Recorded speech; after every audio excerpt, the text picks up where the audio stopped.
Oi, gente.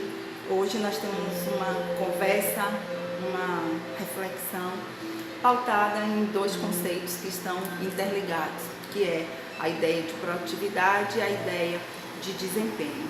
Então, a minha proposta de hoje é um convite para a gente estar pensando como a gente tem produzido, como a gente tem se posicionado dentro de uma lógica de produtividade que faz com que a gente se constitua, com que a gente se construa subjetivamente como sujeito do desempenho. E aí começar esse vídeo, essa reflexão de hoje, pensando um pouco sobre o que é essa produtividade. E aí a gente tem, dentro de uma perspectiva capitalista, o grande modelo de produção. A gente tem a fábrica, a gente tem a indústria, a gente tem a ideia de que você tem um encadeamento, uma maneira de produzir que gera um resultado. E aí pensar como é que essa produtividade acontece. Então a produtividade em linhas gerais é um processo em que o resultado alcançou a sua máxima realização. Ou seja, a gente tem algo que transforma matérias-primas em um produto eficiente e esse produto eficiente está adequado para ser lançado no mercado como mercadoria e algo a ser consumido. Essa maneira de produtividade acabou se espalhando enquanto modo de vida, e hoje a gente pensa trabalho dentro dessa perspectiva, dentro desse grande modelo industrial. E aí, hoje a gente pensa um pouquinho de como a gente tem naturalizado o nosso modo de vida, a maneira como a gente tem vivido dentro dessa lógica de produtividade.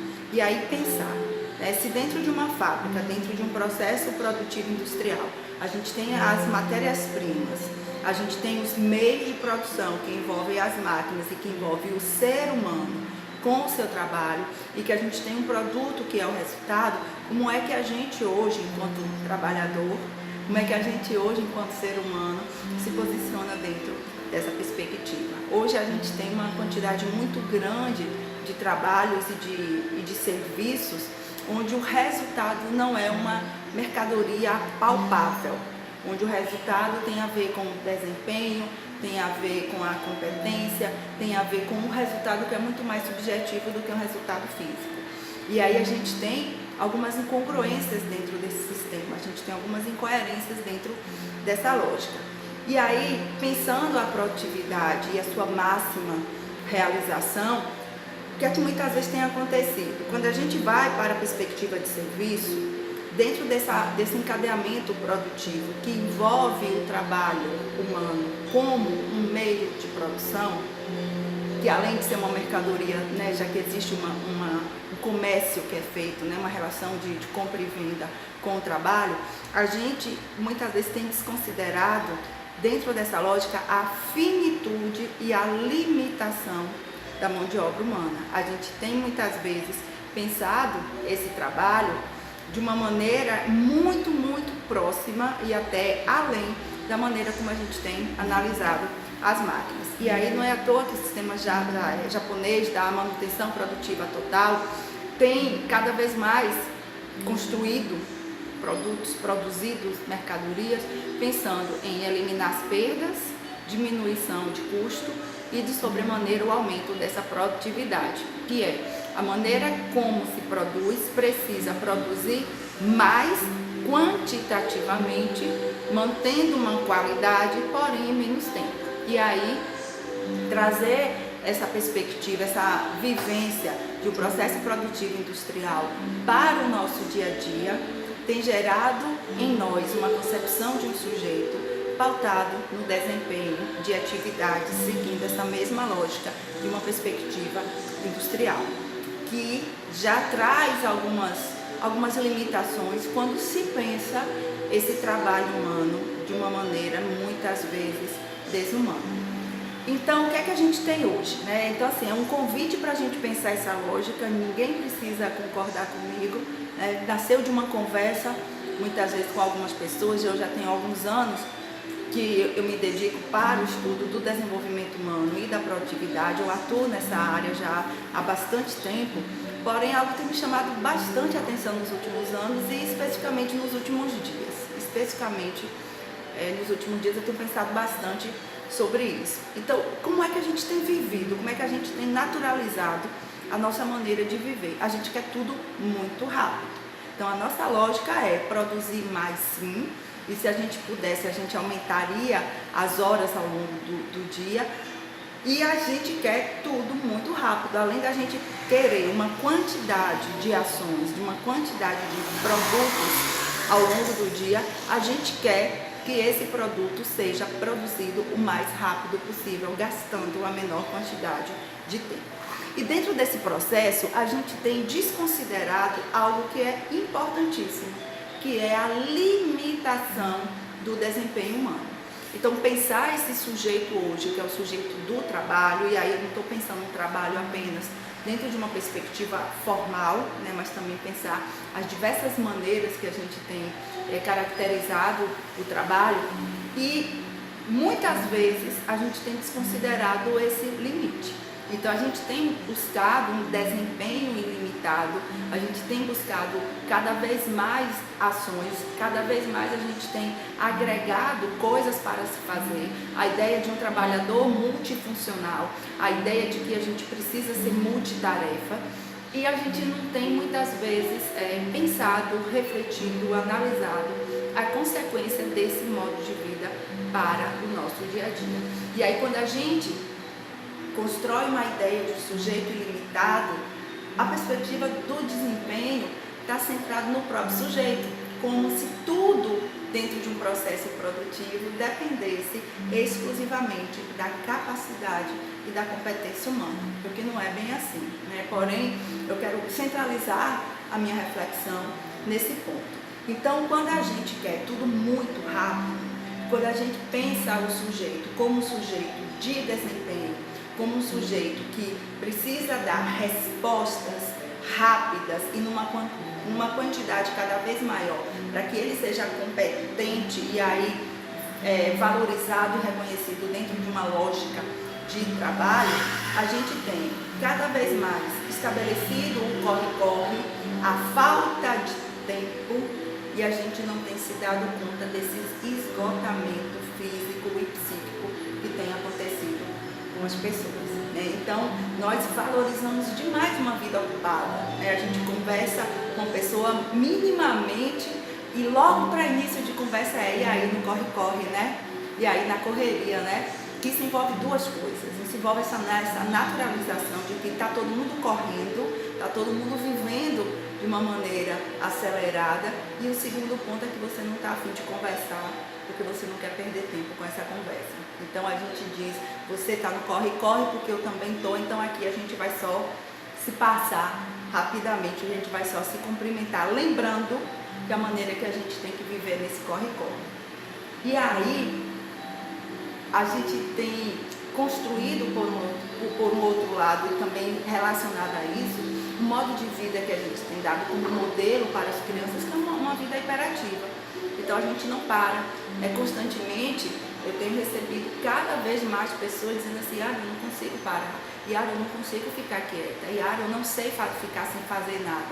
E a gente tem exigido que as crianças de 3, 4, 5, 6 anos, 7 anos de idade fiquem quietas. E aí a gente estabelece a hiperatividade como um adoecimento, sem se dar conta que nós estamos dando esse modelo de vida para essas crianças, onde nós estamos vivendo de uma maneira tão hiperativa, com excessos cada vez tão grandes de atividades, que a gente não tem respeitado minimamente o nosso limite. E nesse processo de hiperatividade, de hipervalorização da ocupação, a gente tem também cada vez mais estímulo, estímulo, estímulo, no sentido de que se sacrifique, se sacrifique, se sacrifique. E aí algo que muitas vezes as pessoas já têm percebido, mas não está sabendo lidar muito bem, é que é o seguinte, a gente se mata no processo produtivo e depois a gente não tem como usufruir do produto, do trabalho.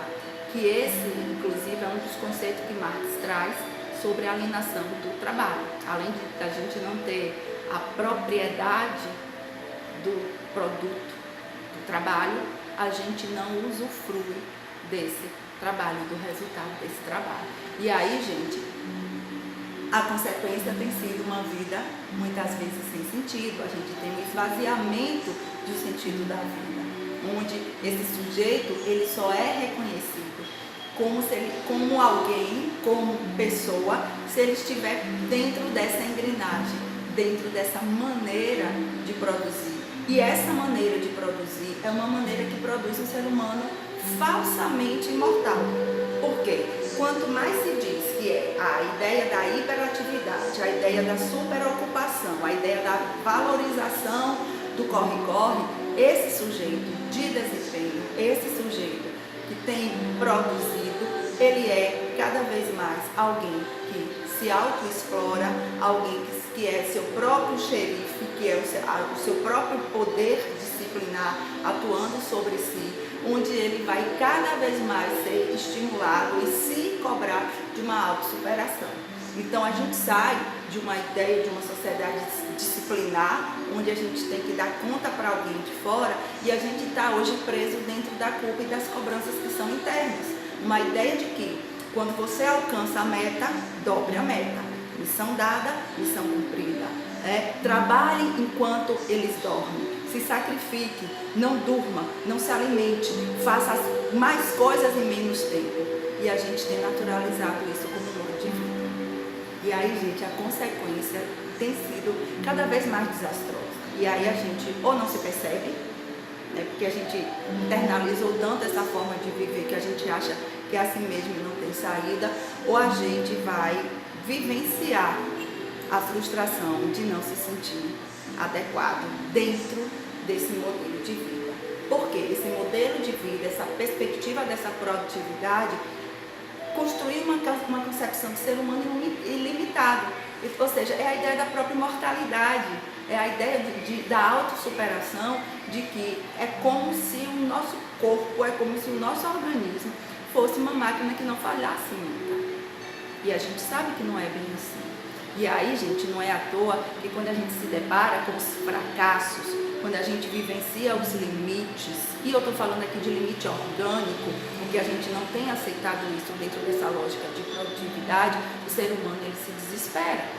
E aí, diante de uma vida fracassada, né, porque se ele não consegue dar o resultado que ele é capaz de dar, é por uma culpa e uma responsabilização especificamente desse sujeito. E isso que está assim de informações em todas as redes sociais.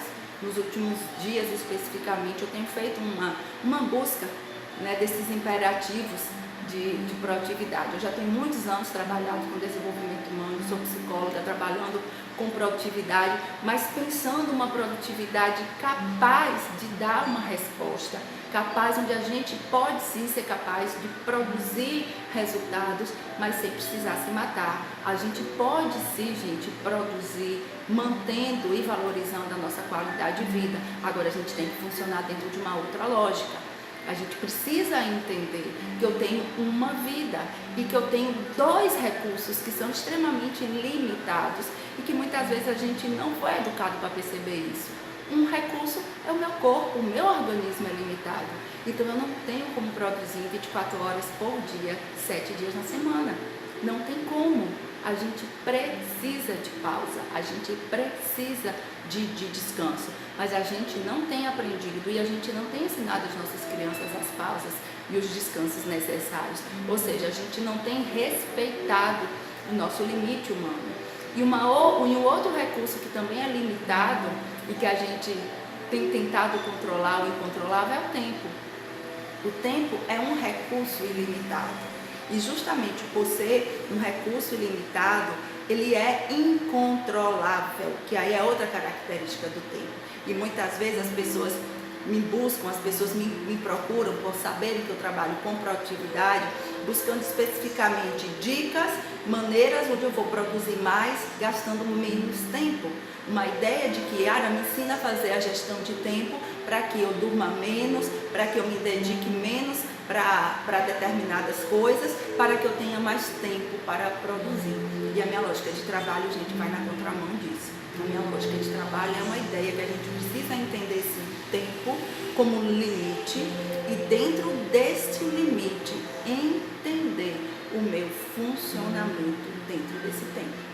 Então, viver de bem com o tempo é a gente entender, a gente construir uma gestão pessoal de produtividade, mas onde a gente não precisa se matar, onde a gente não precisa passar por cima desse limite que é natural do nosso organismo. A gente vai envelhecer, só que a gente não pensa nesse processo de envelhecimento como algo natural, a gente briga para não envelhecer.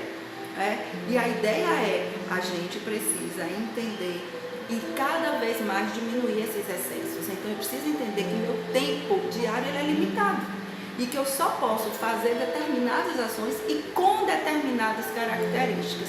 Só que aí a gente cria estratégias para se burlar. Aí a gente cria a ideia, por exemplo, do multitarefismo, né? A ideia de que, não, mas se você for multitarefa, se você conseguir fazer mais de uma coisa ao mesmo tempo, você vai ser produtivo. Gente, o multitarefismo é uma enganação. A gente não é multitarefa, coisa nenhuma. A gente pode falsamente fazer duas atividades que não envolvam diretamente os mesmos processos cognitivos, mas a gente vai estar concentrando mais energia em um do que em outra. E para isso eu preciso automatizar alguma ação.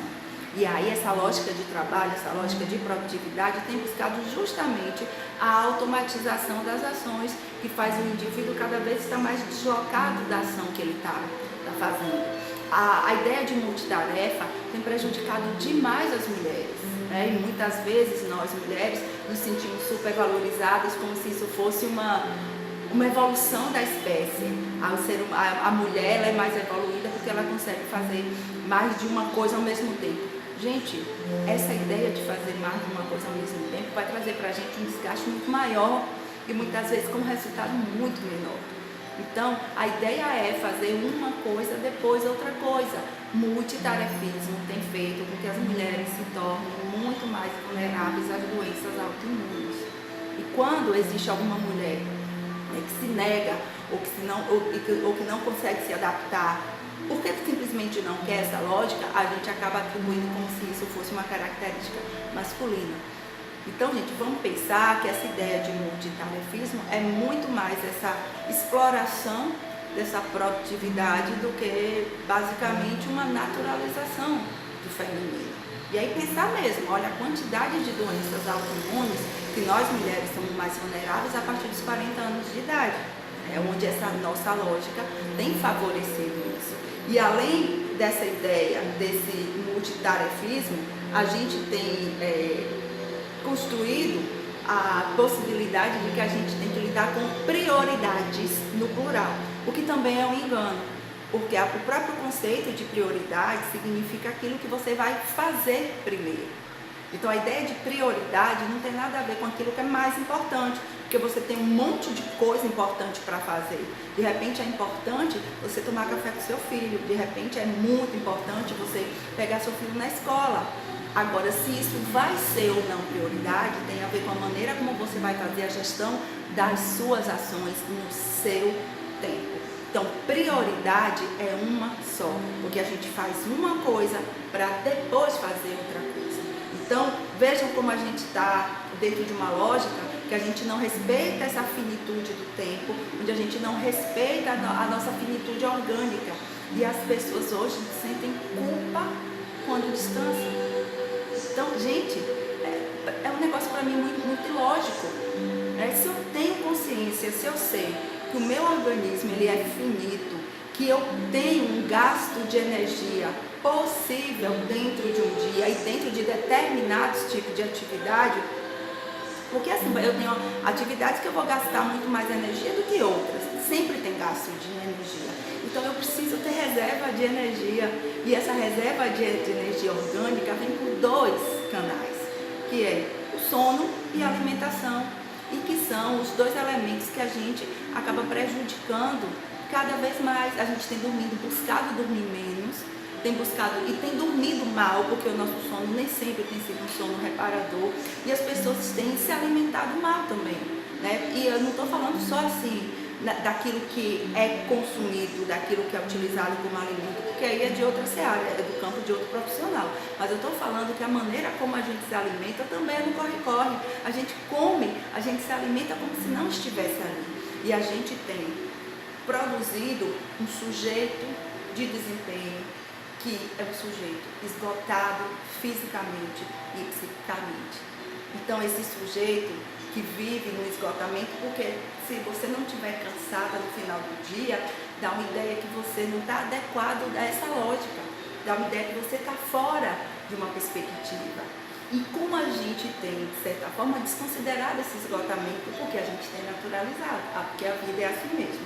E aí, gente, esse esgotamento físico e psíquico tem produzido muito esse esvaziamento de sentido da vida. E aí, gente, não é à toa. E aí, dentro do que eu tenho estudado, do que eu tenho visto, esse esvaziamento de sentido da vida é um elemento primordial nessa quantidade de depressão, nessa quantidade de ideação suicida que a gente tem se deparado.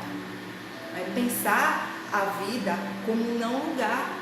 A vida é um lugar onde o ser humano ele não está mais, porque ele está dentro de uma lógica que é ditada por uma ideia insana de imortalidade, que é ditada por uma lógica insana de infinitude.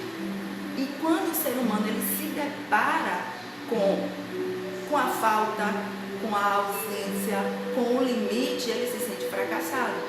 Porque o que é que tem de imperativo hoje, enquanto palavra, enquanto estímulo, é de que você é invencível, de que você é capaz de realizar qualquer coisa, de que você tem o poder para fazer tudo acontecer. E não é bem assim. Não é bem assim, gente. Nós somos seres finitos, nós somos seres de limites e a gente precisa se descansar. A gente precisa entender que o ócio não precisa ser criativo coisa nenhuma. A gente precisa entender que o descanso é a não produção, que o descanso é a contemplação da vida. E aí eu quero pedir licença aqui para usar uma metáfora bíblica. Deus produziu o mundo, construiu o mundo em 6 dias e descansou no 7º. E a ideia de descanso, o conceito de descanso que é trazido, significa cessar a produção, cessar a criação e contemplar o trabalho realizado. Só que o nosso trabalho automatizado, a gente não tem contemplação do que a gente faz. Primeiro porque a gente não se reconhece no resultado e nem sempre a gente consegue entender esse resultado, que aí também tem a ver com a maneira como os serviços, eles constroem uma outra lógica de trabalho, e a avaliação desse resultado, a avaliação desse desempenho, muitas vezes trazem critérios que não estão adequados a um conceito de ser humano limitado.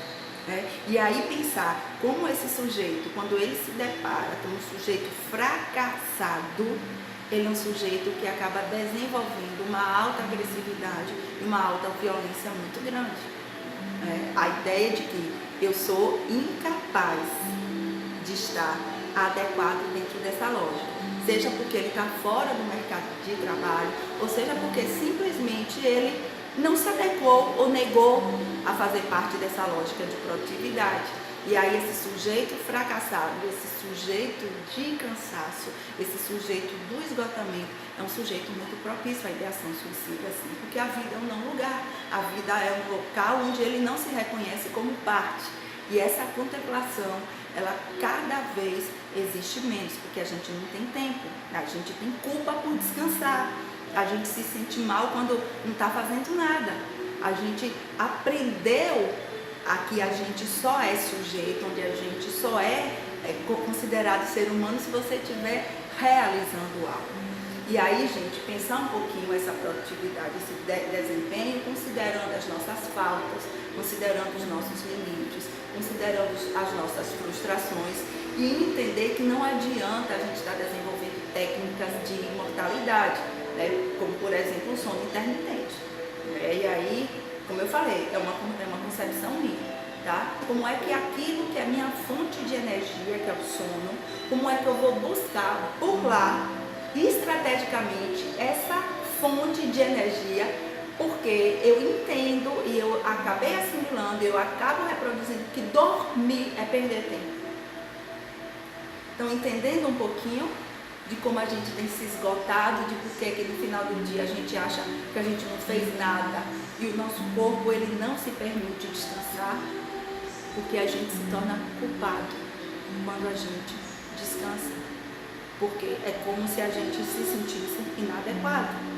E aí a ideia de que enquanto o sujeito ele encontra a sua finitude, ele é visto por si próprio. Primeiro por si próprio, e segundo porque está à volta como o sujeito de fracasso. Então, gente, hoje é um convite mesmo para a gente estar pensando se essa é a lógica de vida que você quer. Porque a maneira como a gente tem buscado essa proatividade, a maneira como a gente tem se configurado enquanto sujeito, é uma maneira que tem feito com que a gente viva de uma maneira cada vez mais cansada, esgotada, buscando uma lógica que não é humana, uma ideia de imortalidade que é falsa. E aí a minha sugestão é possível sim a gente desenvolver uma gestão pessoal onde a gente desenvolva a produtividade, onde eu tenho um desempenho que leve em consideração a minha limitação e a minha finitude e onde eu viva com qualidade de vida. Eu não preciso, gente, romper os meus vínculos afetivos e sociais. E aí, quando eu me tornei professora em 94, eu finalizei o curso de magistério em 95, eu comecei a atuar em sala de aula. Uma das coisas assim que me chamava muita atenção é de como os professores naturalizavam e ainda naturalizam o final de semana como um dia letivo. Gente, final de semana não é dentro da lógica de trabalho, de educação. Não é dia da gente estar trabalhando, mas a gente naturalizou que o professor tem que fazer trabalho para casa, de que o professor tem que viver mal, de que a gente tem uma má qualidade de vida que é inerente à profissão. E eu sempre me neguei a isso. E me negar e rejeitar, vivenciar dentro dessa lógica, fez com que eu, ao longo desses anos, dessas mais de 2 décadas em sala de aula, eu tenha aprendido cada vez mais a desenvolver estratégias de gestão, sim, das minhas ações, de entender que o meu tempo depende das minhas decisões, de uma maneira que eu consigo vivenciar os meus vínculos. A gente tem tempo suficiente para fazer tudo. Agora a gente precisa entender as nossas tomadas de decisão, levando em consideração o modelo de vida que a gente quer viver. E quando a gente se propõe a viver fora dessa lógica de produtividade, onde você constrói o seu tempo, claro que isso tem que estar em concordância com uma organização social cronológica de tempo, é entender que muitas vezes as pessoas que estão ao seu redor não conseguem entender isso.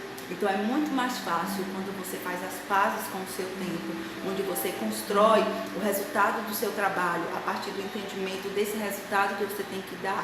Porém, no processo você não precisa se matar, você pode sim usufruir do resultado do seu trabalho, entender que muitas vezes a pessoa que está do seu lado ela não vai entender, né? Porque às vezes significa dizer não. Às vezes significa você se respeitar, às vezes significa você trazer insatisfações para quem tem mais uma demanda. Dá um jeitinho aí essa semana para mim, Yara, faz isso para mim. E às vezes, gente, a prioridade precisa ser descansar. E às vezes a melhor resposta que a gente dá é um não para essa lógica, é um não para essa constituição desse sujeito. Então, gente, vamos pensar um pouquinho, né, sobre como a gente pode viver bem, viver com qualidade, sem precisar abrir mão dos nossos vínculos de afeto, sem precisar abrir mão da nossa família, e construindo sim estratégias para que eu tenha produtividade, para que eu tenha o resultado do meu trabalho, mas, e sobretudo, eu tenha condição de usufruir desse trabalho, desse meu desempenho que eu estou me dedicando. Muito obrigada, um grande abraço e até a próxima.